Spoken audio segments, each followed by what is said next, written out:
Punta tayo ngayon ng warehouse. Let's go. Nag-atid ako ng Degals. Dati pinapangarap ko pa tumira dito, pre, oh. Sa mga ganyan. Nung nakita ko yung bahay nila Kuy-Kuy ngayon, wah! Hindi na, ano. Mag-iiba yung ano nyo. Kailangan nga, gusto ko nga dalhin kayo dun eh. Gusto ko makita nyo rin, ganun. Mag-iiba talaga yung mindset nyo yan. Mag-iiba yung ano nyo, yung pananaw nyo, ganun. Lalo kang manggigigil dumiskarte. Parang ano, dapat dito rin ako nakatira eh. Dapat ganun nil eh. Parang ganun. Ayun lang oh, sa may puno. Ay, din na. Ano nyo, sir? Warehouse po ng damit. Pick up kayo, deliver. Hindi po, doon ako sa warehouse. Warehouse po.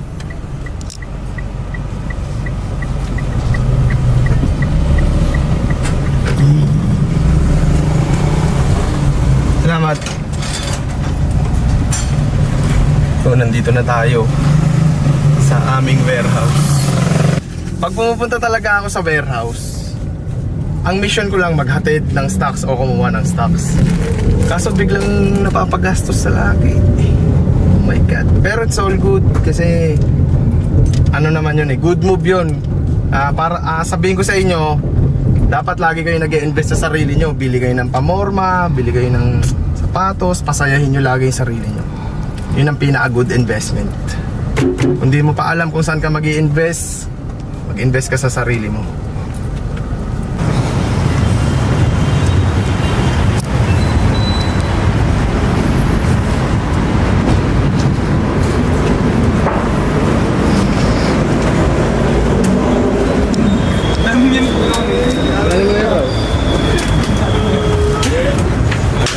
Take money.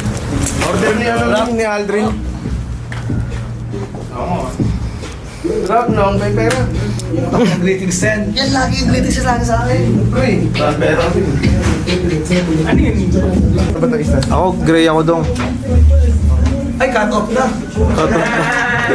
870 isa no. Proud dagger. What is money? M&A. Parang mayaman. Talaga? Parang? Parang talaga? Pakita ko lang yung tela. Paano parang? Gold friends. Pakita mo doon. Gold friends. Gold friends. Gold friends. Gold friends. Kung ano nung grade doon, mauubos yan. Mexican. Bili na naman kung ano-ano na naman.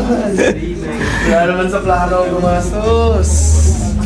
Pero sabi ko nga, diba? Rewind nyo na lang yung video na to. Sinabi ko kanina. Hindi masama. Kaya ano ba yan? Wala sa libo.